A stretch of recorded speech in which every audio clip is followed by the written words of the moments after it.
18वीं लोकसभा के पहले सत्र की चर्चा आजकल जोरों पर है। इस बीच बीजेपी सांसद और पूर्व केंद्रीय मंत्री अनुराग ठाकुर का एक वीडियो खूब शेयर किया जा रहा है और ये वीडियो खूब वायरल भी हुआ। जब अनुराग ठाकुर ने पूछा कि संविधान में कितने पन्ने होते हैं, तो इस सवाल पर राहुल गांधी जवाब नहीं दे पाए। हालांकि आपको बता दें कि वीडियो एडिटेड है और फेक है, क्योंकि जिस वक्त राष्ट्रपति के अभिभाषण पर धन्यवाद प्रस्ताव के दौरान अनुराग ठाकुर लोकसभा में बोल रहे थे, तब संसद में राहुल गांधी मौजूद ही नहीं थे। राहुल गांधी की लोकसभा में मौजूदगी वाले फुटेज को एडिट कर वायरल वीडियो क्लिप में जोड़ा गया है। लेकिन क्या आप जानते हैं कि संविधान में कितने पन्ने होते हैं, यानी कि हमारे कॉन्स्टिट्यूशन में कितने पन्ने हैं? अच्छा, कोई बात नहीं अगर आप नहीं जानते हैं, क्योंकि आज के इस वीडियो में सिर्फ पन्ने ही नहीं बल्कि संविधान से जुड़े काफी कुछ इंटरेस्टिंग फैक्ट्स भी जानेंगे। अक्सर विपक्षी पार्टी संविधान को लेकर मुद्दा जरूर बनाती है। सदन के पहले सत्र में भी राहुल गांधी, मल्लिकार्जुन खड़गे, सोनिया गांधी समेत कई विपक्षी नेताओं ने संविधान की कॉपी हाथ में लेकर विरोध प्रदर्शन भी किया था। वहीं लोकसभा सदन की बैठक में विपक्षी सदस्यों के हाथों में एक लाल रंग की किताब थी, जिसे संविधान की किताब कहा जाता है। विपक्ष बार बार इस किताब को दिखाकर संविधान खतरे में है के आरोप लगा रहा था। तो इसी में सवाल आता है कि क्या संविधान को बदलना संभव है? क्या सच में संविधान खतरे में है? चलिए अब संविधान से जुड़े कुछ इंटरेस्टिंग फैक्ट्स के बारे में आपको बताते हैं। आपको बता दें कि भारत का संविधान 251 पेज का है। जब हमारे संविधान की रचना हुई थी तब इसमें 395 आर्टिकल या धाराएं थे, 22 भाग और 8 अनुसूचियां मौजूद थी। बाद में इसे समझने में आसान बनाने के लिए कुछ बदलाव किए गए, जिसके परिणाम स्वरूप वर्तमान में भारतीय संविधान में 448 आर्टिकल्स हैं और 22 भाग है और 12 अनुसूचियां हैं। डॉक्टर भीमराव अंबेडकर को संविधान का जनक कहा जाता है, क्योंकि वह संविधान सभा की ड्राफ्टिंग सभा के अध्यक्ष थे। हालांकि संविधान को भौतिक रूप से अपने हाथ में लिखने वाले वास्तविक व्यक्ति प्रेम बिहारी नारायण रायजादा थे, लेकिन बाबा साहेब अंबेडकर ने दुनिया का सबसे बड़ा लिखित संविधान भारतीय संविधान का प्रारंभिक मसौदा तैयार किया था। भारतीय संविधान ना तो लिखा गया है और ना ही छापा गया है।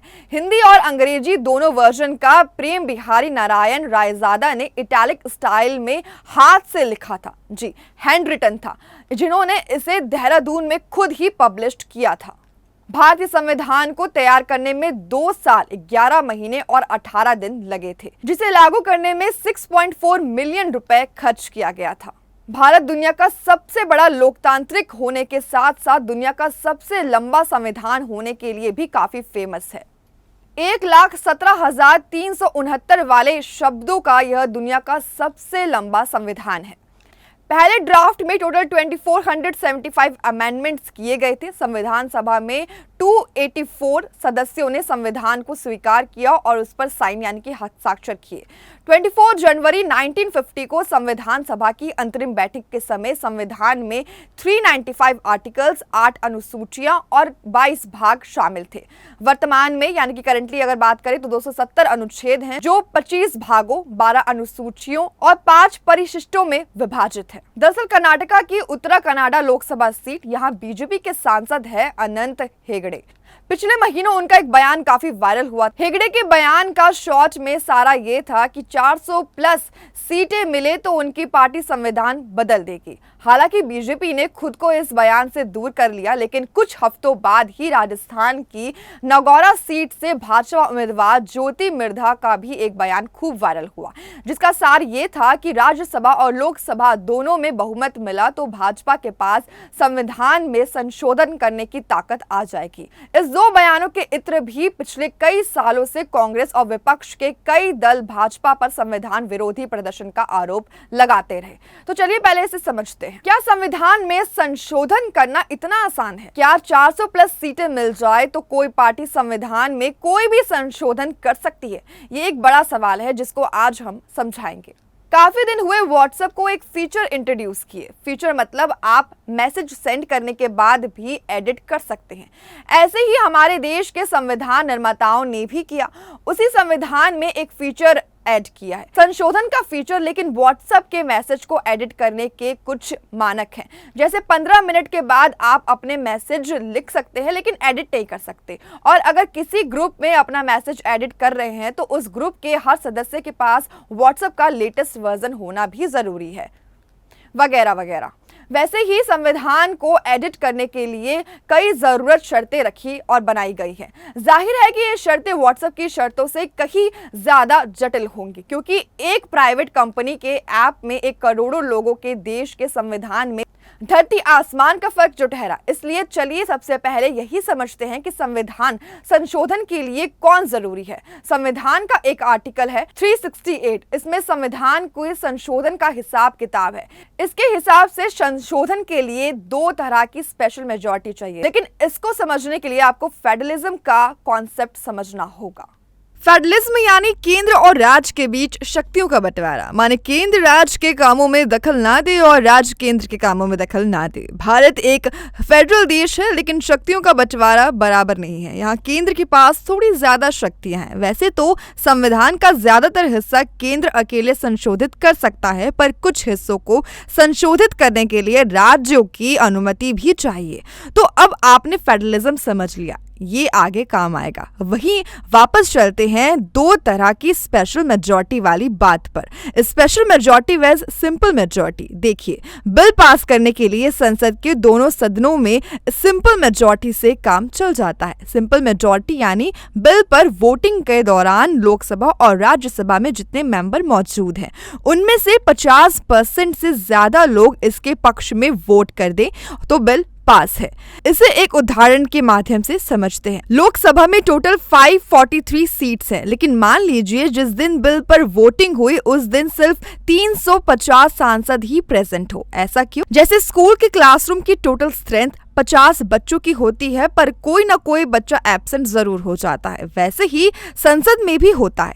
ऐसा बहुत रेयर होता है कि सारे के सारे सांसद प्रेजेंट हो। अब इन 350 सांसद में से अगर 176 या उससे ज्यादा सांसदों ने बिल के पक्ष में वोट कर दिया तो ये बिल लोकसभा में पास हो जाएगा। ऐसा ही राज्यसभा में भी होगा। ये तो हुई सिंपल मेजॉरिटी, लेकिन संविधान संशोधन के लिए स्पेशल मेजॉरिटी की जरूरत होती है। इसमें क्या होता है, यहाँ मैथ्स थोड़ी बदल जाती है। कैसे, इसको भी समझते हैं। मान लीजिए एक संविधान संशोधन बिल पास हुआ।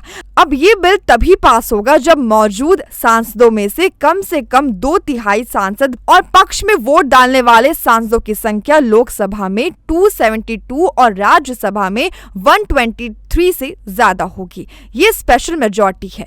इस मेजॉरिटी के जरिए fundamental rights, directive principles of state policy जैसे संविधान के कई हिस्सों को संशोधित किया जा सकता है।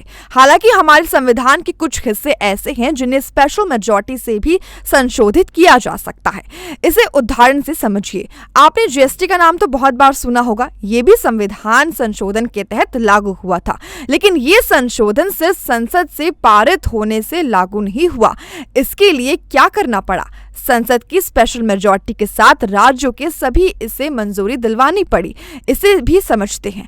स्पेशल मेजॉरिटी तो आप समझ गए, यही कि दोनों सदनों में मौजूद सांसदों में से कम 2/3 सांसद इसके पक्ष में वोट डाले और पक्ष में वोट डालने वाले सांसदों की संख्या लोकसभा में 272 और राज्यसभा में 123 से ज्यादा होनी चाहिए। लेकिन जीएसटी को लागू करने के लिए इस बिल को फिर देश की 50% से ज्यादा राज्यों की विधानसभाओं में सिंपल मेजॉरिटी से पास करवाना पड़ा। संशोधन के लिए अलग अलग मेजॉरिटी है। इससे एक बात तो साफ है कि संविधान निर्माताओं के मन में एक चीज साफ थी कि समय के साथ संविधान में बदलाव होता रहना चाहिए, लेकिन इस प्रोसेस को इतना डिफिकल्ट जरूर बनाया जाए कि सभी दलों में सहमति बने बिना संशोधन ना हो सके।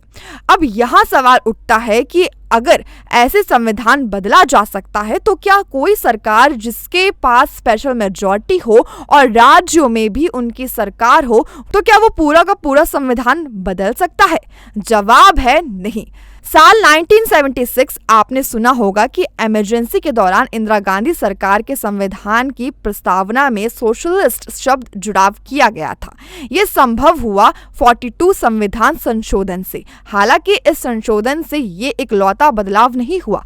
42 संशोधन के जरिए इतने बदलाव किए गए कि लोगों ने इसे संशोधन को ही एक मिनी कॉन्स्टिट्यूशन का नाम दे दिया। इसमें शामिल थे कुछ बदलाव, जैसे सुप्रीम कोर्ट की ज्यूरिडिक्शन यानी अधिकार दायरे को कम करना।